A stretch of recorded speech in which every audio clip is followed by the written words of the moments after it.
তো তোমরা তো ফার্স্ট পার্টেই দেখতে পেলে যে আমাদের পৌষ পার্বণের পূজা কমপ্লিট হয়ে গেছে।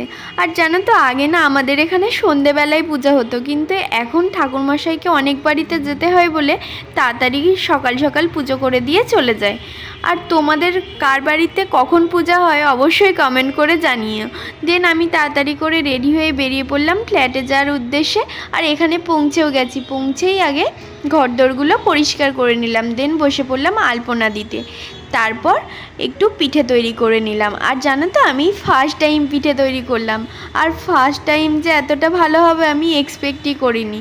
দেন রেডি হয়ে তারপর এখানে পূজার সব জোগাড় করে নিয়ে বসে পড়লাম পূজা দিতে। তো আমার এখানে পূজা কমপ্লিটও হয়ে গেছে।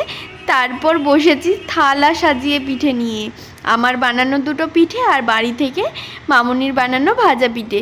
তো নিয়ে সেটাই গল্প করতে করতে দুজনে মিলে খেয়ে নিলাম। Thanks for watching.